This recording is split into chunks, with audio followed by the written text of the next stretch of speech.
வணக்கம். வங்கக்கடலில் இப்போ புயல் உருவாவதற்கான எல்லா சூழ்நிலைகளும் ஏற்பட்டிருக்கு.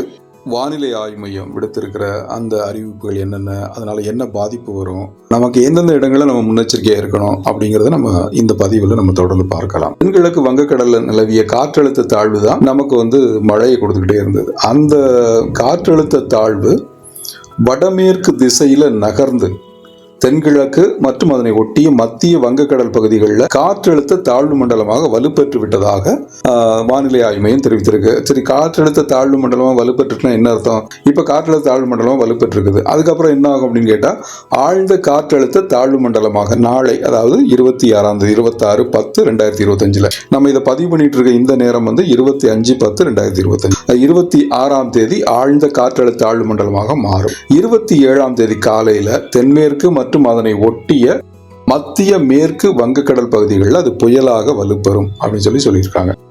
இதன் பிறகு அது மேற்கு தென்மேற்கு திசையில நகர்ந்து ஆந்திராவை நோக்கி செல்லும் அப்படின்னு சொல்லிட்டு 28-29 வாக்குல அது கரையை கடக்கும் எதிர்பார்ப்பதா வானிலை ஆய்வு மையம் சொல்லியிருக்கு. இதனால என்னென்ன விளைவுகள்லாம் ஏற்படும் அப்படின்னு பார்த்தோம்னா, 25 இன்றைக்கு மத்திய மேற்கு வங்கக்கடல் தென்மேற்கு பகுதிகளில் மணிக்கு 45-55 கிலோமீட்டர் வேகத்தில் சூறாவளி காற்று வீசுது. இடையிடையே 65 கிலோமீட்டர் வேகம் வரைக்கும் அது வீசிக்கிட்டு இருக்குது.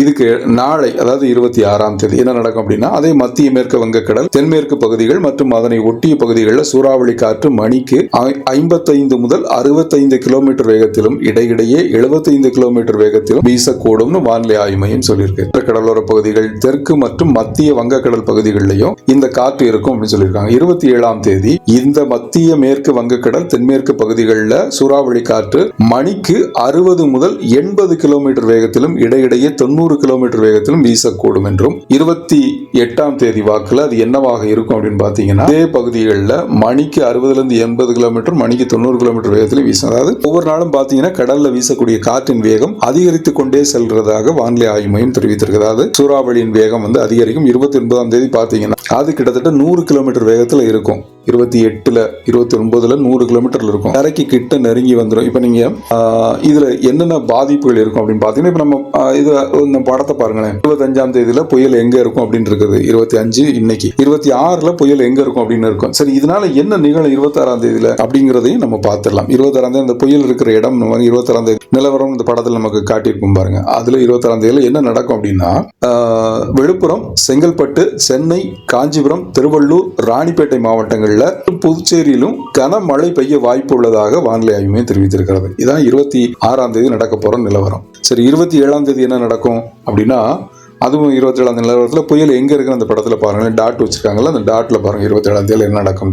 இதனால என்ன நடக்கும், திருவள்ளூர், சென்னை, ராணிப்பேட்டை மாவட்டங்கள்ல ஓரிரு இடங்கள்ல கன முதல் மிக கனமழை பெய்யும். இந்த 3 மாவட்டங்கள்லையும் மிக கனமழை வரைக்கும், அதாவது 20 சென்டிமீட்டருக்கு மேல பெய்யும். செங்கல்பட்டு, காஞ்சிபுரம், வேலூர் மாவட்டங்கள்ல ஓரிரு இடங்கள்ல கனமழை பெய்யும். 12 சென்டிமீட்டர்ல இருந்து 20 சென்டிமீட்டர் வரைக்குமான மழை பதிவாகக்கூடும் இந்த மாவட்டங்கள்ல. 28 நிலவரம் என்னவா இருக்கும் அப்படின்னு பார்த்தா, திருவள்ளூர், ராணிப்பேட்டை மாவட்டங்கள்ல ஓரிரு இடங்கள்ல கனமழை பெய்யக்கூடும்.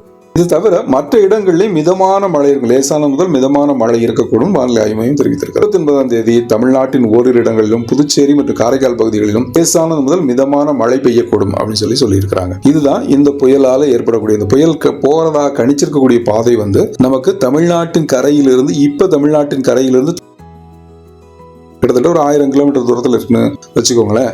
இது அப்படியே நகர்ந்து வரும்போது நமக்கு கிட்டத்தட்ட ஒரு 100-120 கிலோமீட்டர் தூரத்தில் சென்னையிலிருந்து இருக்கக்கூடும் அப்படின்னு சொல்லியிருக்காங்க. ஒருவேளை அது இந்த தூரத்திலே இருந்தால், அதாவது கணிச்சிருக்கிற தூரத்திலேயே அப்படியே பயணித்து அது கரையை நோக்கி ஆந்திராவில் கரையை கிடந்தால் இன்னென்ன பாதிப்புகள்லாம் ஏற்படும். இதுதான் நமக்கு மழை இருக்கக்கூடிய வாய்ப்புகள்.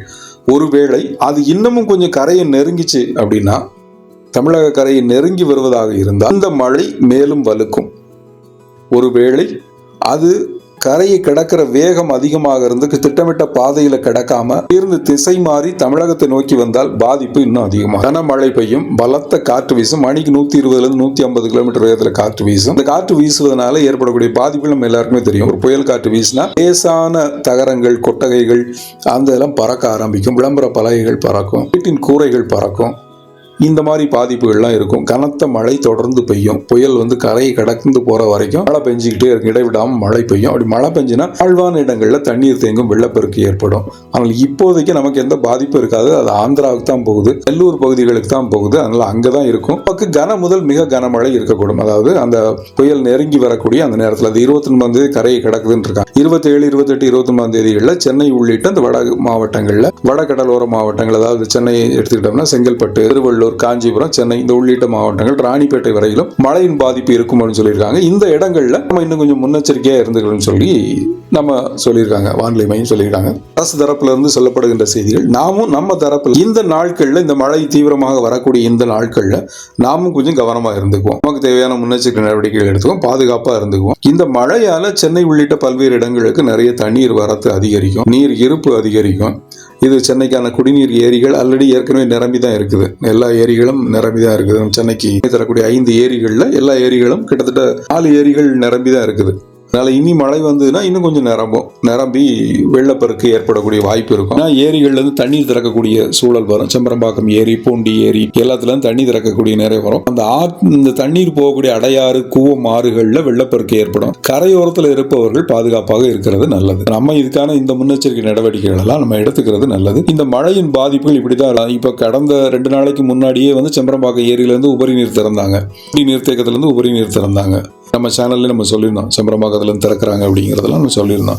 இந்த மழை வந்தால் இந்த 27ஆம் தேதி 28ஆம் தேதி மழை இருந்ததுன்னா செம்பரம்பாக்கம் ஏரிக்கு ஏற்கனவே தண்ணி நிரம்பி இருக்குது, இன்னும் ஒரு அடி என்னமோ தான் பாக்கி இருக்குது. அதுல அந்த நிரம்பிச்சுன்னா, அந்த மழையால நிரம்பக்கூடிய சூழல் வந்ததுன்னா அந்த தண்ணி திறந்தாங்கன்னா கூட கொஞ்சம் தண்ணீர் வரும், அடையாறுல வரும். அதே மாதிரி அங்க பூண்டி அந்த நீர்த்தேக்கம் எல்லாம் திறந்தாங்க அப்படின்னா கூவத்திலையும் தண்ணி நிறைய வரும், வெள்ளம் வரும். இந்த கரையோரத்தில் இருப்பவர்கள் பாதுகாப்பாக இருக்கணும். இந்த மாதிரி முன்னெச்சரிக்கை நடவடிக்கை எடுத்துக்கிட்டோம்னா இந்த புயல் வந்து போனாலும் கூட நம்ம எந்த அளவிலும் பாதிக்காத அளவிற்கு பத்திரமாக இருக்க முடியும். ஸோ எங்கெங்க பாதிப்பு ஏற்படக்கூடிய இடத்துல யார் இருக்கிறீங்களோ அப்படி இருந்தீங்கன்னா கவனமா இருந்துக்கோங்க. நான் அடுத்தடுத்த பதிவுகள் வரும்போது தொடர்ந்து உங்களுக்கு தகவலை தெரிவிச்சுட்டே இருக்கிறேன். அதுவரையிலும் தொடர்ந்து இணைந்திருங்க, தொடர்ந்து பார்த்துட்டே இருங்க. நன்றி, வணக்கம்.